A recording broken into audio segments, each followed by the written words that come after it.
Gaano man kadalas ang hirap sa buhay, dadagdagan pa ng mga perwisyong politiko. Di bale, tatawanan natin sila habang naiinis tayo. Nakikinig, may dalang paakit, nagpeperwisyo. Ito ang Politika Siyahan. Kwentuhan agad, toan ang sagad. Tuwing weekdays alas 6:30 ng gabi sa ating YouTube channel. Imbag iadlaw, malem o gabi ikada kayo amin. Kumusta kayo ngayon lalo na sa mga didilis at apologista? Sana okay kayo ngayon. Welcome sa ating unang episode ng Politika Siyahan. Ipapakilala na natin ang ating KOTD, Kapwerisyo of the Day. Isang dating chief ni Digongyo. Senator ng Smart Magic noong 2019 at nahalal pa ng mga didilis ngayong 2025. Matapang sa madla pero iyak sa banyaga. Huwag na nating patagalin pa. Si Dishonorable Senator Ronald Calbong Iyakin Bato de la Rosa. By June or July. Go ahead, make my day, Mr. Trillanes! Bihan mo! Sige ka lang ngak dyan ng ICC. Sige! Go ahead! Kahit sumama ka pa, mag-serve ng warrant. Sumama ka, ikaw mismo magpusa sa akin. Sir, wala akong concern na The Philippines may arrest a senator who served as police chief. Kayo po'y pinatutungkulan doon during during then President Duterte's war on drugs if the International Criminal Court issues a warrant over the campaign that left thousands of suspects dead. Yun po, sabi niya. Sabi po ni Executive Secretary Lucas Bersamin po. Sige lang, wala man akong problema dyan. Gawin nila, gawin na anong gusto nilang gawin. Go ahead. Pero sir, for you po, wala po talagang jurisdiction yung ano po, ICC po? Wala. The more na sila mismo, ang gobyerno natin mismo ay mag-implement ng isang warrant galing sa isang body na walang jurisdiction over sa ating bansa. Pero sir, Sir, dun sa statement ni Secretary Lucas Bersamin, sabi niya, bibigyan daw po kayo ng same treatment na binigay like po kay dating Pangulong Rodrigo Duterte. If they want to commit the same mistake again, then go ahead, they can do that. If they want to make another mistake, yung ginawa na kay Pangulong Duterte ay napakalaking mistake yun. At kung gagawin na willing to do the same mistake again, then they can do the same. Sir, sa intel nyo, wala pa kayo natatanggap na mga information na meron na ulit na inilabas na warrant of arrest? Malapit na yung hearing kay PRID. Ewan ko mahilig sila sa gano'n, no? Kapag may mga mainit na issues na pinupukol sa Malacanang ngayon, pinag-uusapan na naman tungkol yung nangyari kay First Lady. Ngayon, gagawa na naman sila ng issue about ICC and the Senator para to divert the issue. Yan man ang mahilig ang mga tao dyan sa Malacanang. Gagawa ang panibagong issue kahit na old issue na rehashed issue ay kuha nila yung i-recycle nila para lang to divert the people's attention. Yan ang mahilig na lang gawin. Sir, bakit tingin nyo may katotohanan po ba yung kinasasangkutan ni First Lady Lisa Marcos? I don't know. I'm not privy to that. Hindi ako nag-imbestiga tungkol dyan. Tanungin na lang ninyo yung Beverly Hills Police Department. pero tingin nyo sir, pagtatakip lang ito doon sa issue nyo ng warrant of arrest sa issue kay First Lady? Yes, kasi naman, bakit nila pag-usapan yan na matagal naman na issue yan na nabibingin. Ang tao yan sa kakaulit-ulit ng issue na yan, wala pa rin naman palang warrant na sinasabi nga. If lang naman daw. If, yun lang, if. So, para mapag-usapan na naman, divert na naman ng issue dyan na palayo kay yung issue kinasakutan ni First Lady. Meron namang pag-usapan ng taong bayan. Pero sir, kayo pa ba, hingi po ba kayo ng tulong sa Senado kung ng sort of protection para po sa inyo? As I have said, I will cross the bridge when the bridge is constructed. Pero sir, there's no assurance na magtatago po kayo amid this warrant of arrest na sinasabi po nilang maaaring ilabas ng ICC at maaari raw po kayong maaresto should the ICC release one. If you are facing a government that is not observing, is not trying to preserve its sovereignty, then I don't have to answer that question. Is that a yes, sir? No, I don't have to answer that question. I don't have to answer this question. Pero haharapin nyo sir kung sakali po kayong ay arestuhin? As I have said, I will cross the bridge when the bridge is constructed. Paayos nyo muna sa DPWH yung bridge bago ako tatawid. Sir, ngayon wala kang preparations para dun sa possible arrest. Kung meron mga akong preparations, why do I have to tell you? Di ba? The preparations is mine alone. Paano masabi? I-practice niya ako para masigurado. Kitam, pagdating sa paghahamon, ang tapang-tapang mo. Actually, pagdating sa mga ganyan, ang tapang mo. Tingnan naman natin yun, mga kalokohan mo pa Bato. Panoorin natin kung paano natakot si Bato sa paputok. Roll speed, please. Gago rin gumawa dito, sir. Sir. Sinaulo rin gumawa dito.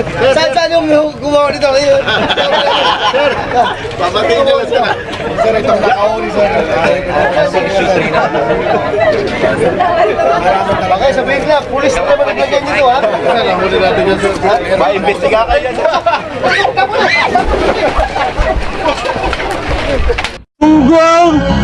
Barinig kita sa mukha eh! Nakita nyo na. Ganyan si Bato pag may drama. What if more kung ipapalabas natin ang galit niya kay Bongbong Narcos tungkol sa pag-aresto kay Digong nyo? Panoorin natin ang dramatic angel ni Bato kay Bongbong Narcos. Magandang gabi sa ating lahat! Sa totoo lang, ako'y nahihiyang magsabi sa inyo o iinganyuhin kayo na magsabi na bring him home. Dahil in the first place, hindi natin siya napigilan na dalhin doon sa ICC. Ako talaga ay masama ang loob ko. Mahiya ako sabihan kayo na bring him home. Na in the first place, hindi ko naman talaga siya napigilan na ibiyahe doon sa ICC. Kaya napakasama ang loob ko po. Nung nangyari yon, hindi ko alam kung anong naramdaman ko. Para bang ganito na tayo ngayon, ka-helpless. Sarili nating pulis ang magdadala ng ating dating presidente, piliting isakay sa aeroplano para ibiyahe doon sa The Hague, Netherlands. On what basis? On what basis? Palaging sinasabi ni President Marcos, hindi namin ni-recognize ang ICC. Kasi hindi natin membro. Hindi kami nagko-cooperate sa ICC. Anong ginawang rason ni Pangulong Bongbong Marcos? Interpol!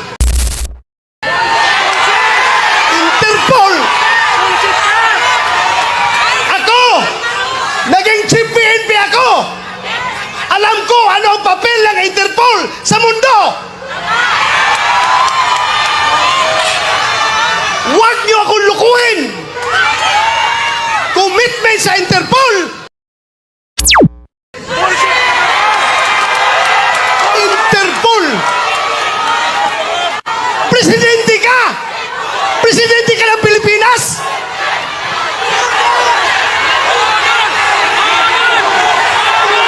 Presidente ka ng Pilipinas!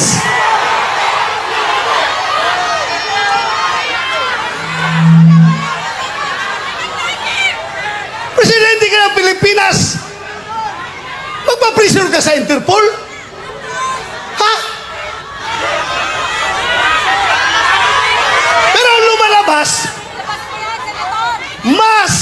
gigil na gigil, mas atat na atat sila kaysa Interpol, kaysa ICC. Atat na atat sila na ibiyahe si Pangulong Duterte. Bakit? Di ba katungkulan na ating gobyerno ayon sa ating konstitusyon to protect, to serve and protect the Filipino people?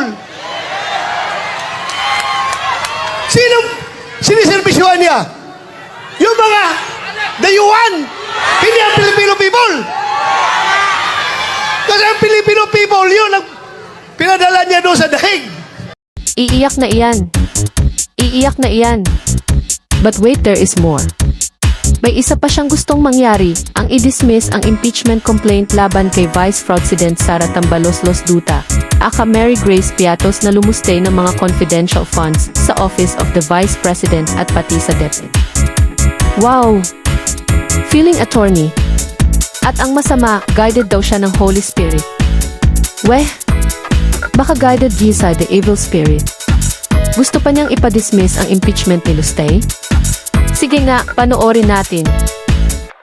In the spirit of true action, therefore, allow me to end by moving. I respectfully move that in view of its constitutional infirmities and questions on the jurisdiction and authority of the 20th Congress, the verified impeachment complaint against Vice President Sara Zimmerman Duterte be dismissed. Kakapal na mukha nyo. I am not a lawyer, Mr. President. Senator- Nag-iisip lang. I'm just guided by the Holy Spirit. Holy Spirit, ha? Holy Spirit ka agad, ha? Wait. There is more. May kakilala daw siyang Piatos sa Davao. Joke na ba ito? O nang kikengkoy na lang? Pag sabihin mong, Piatos, that's an insult na pakayaman ng mga Piatos sa Davao. Ang lalaki ng lupa ng mga Piatos sa Davao. Anong masasabi niyo sa paggamit ng confidential funds ni VP Sara Duterte? Tama o mali? Well, since it's confidential, bahala sila kung paano nila gamitin yan. Basta, hindi nila ibulsa. Yun lang sa akin. Kung ginamit nila yan, gamitin nila at i-justify nila. May kuha naman na nag-imbestiga. So, imbestigahan mo sa kuha kung mayroong mga pagkakamali. Kuha will determine everything and they will be the ones to recommend the filing of the case. Kung Oo. meron. So wala kayong nakitang maliit kay Mary Grace Piatos, yung mga pirmang pare-pareho? Bakit kasi nagpupukus? Magtanong nga kayo sa Davao kung sino yung Mary Grace Piatos. Kilala niyo? Maraming Piatos na sa Davao. Paano masabi? Ito ba to, sir? Ito naman. Oh, mamatay ko! Lupa doon sa likod ng City High. Lupa yan ng mga Piatos. Punta ka sa Bunawan. May mga Piatos dyan. Hindi ko lang alam kung sino si Mary Grace, ha? Oh, pero maraming Piatos dyan. Huwag mo yung sabihin na not-existent yung tao diyan. Walang birth certificate. Ay, papahanap nga niyo kung pwede naman kasi gumawa ka ng pangalan, mag-codename ka para it's intelligence Okay. operations, Alright. confidential operations. To hide the identity of that person, they can assume nom de guerre, they can assume their code name. Pwede man gano'n. Pero pag sabihin mong, Piatos, that's an insult na pakayaman ng mga Piatos sa Davao. Ang lalaki ng lupa ng mga Piatos sa Davao. Merong Piatos sa Sige, Davao. you got me there. Huwag kayo iiyak. Okay. That's it. See you on the next video. Huwag kalimutang mag-subscribe sa ating YouTube channel. Ako po si Pinya Corpush at ito ang Politikasiyahan. Baby! Stop.